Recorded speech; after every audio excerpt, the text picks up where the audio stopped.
What's so great is Pixar has decided to go to a place that we spend our entire day in, but we've never seen, which is a mind, you know? We live inside our own minds and we have no idea what it looks like. So Pixar's like, I'm gonna tell you what it looks like. This is what long-term memory looks like. This is, you know, abstract thought. This is imagination land. This is the place that produces your dreams. And they just do this thing they do over and over again, which is like, here's a world, we're gonna build it.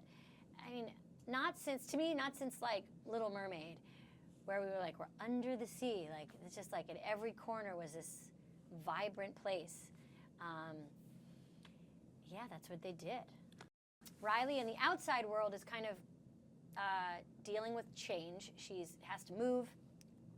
She has a new house, a new school, and she's just doing that thing that kids do where they are kind of adapting and bucking up and just going through their day feeling a little bit out of control and trying to adapt. And inside, her emotions are just losing it. I mean, Joy, who's been in charge for most of Riley's life, is like literally losing her grasp on things. And Sadness, who is kind of like been like a bit player, you know, in Riley's life, like occasionally used, is getting these crazy urges to like be in charge. And so it then turns into like an adventure buddy comedy. Sadness and Joy, the Hope and Crosby of Pixar, gets sucked up into this tube, and they have to find their way back. And in doing so, they learn about how feelings matter. I think what separates it is that it challenges us to go deep and think big. It takes a really big conceptual idea and it makes it really beautiful and small and universal.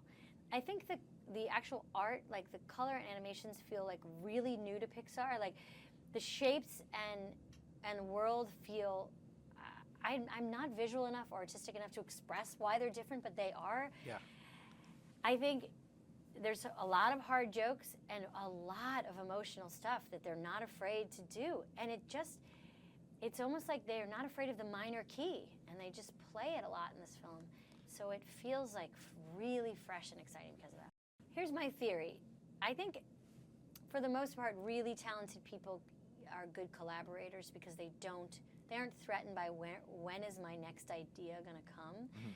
And the collaboration that happens at Pixar, the group mind, the group think, the way that they're putting story first, the way that they won't release a film unless they think it's ready, the way that the amount of time they spend on something, the great minds behind it, the way everybody feels like connected. It's truly original. And when you go up to their compound and see how they work, and then just their faith in their creators. And Pete Docter is just a good human with a keen observational sense and just thinks these big ideas, you know. Amazing. I know that Pete said, and I mean maybe he's told you, but he said when he pitched it, you know, to John Lasseter, John was like, I love this idea. I don't know how you're going to do it.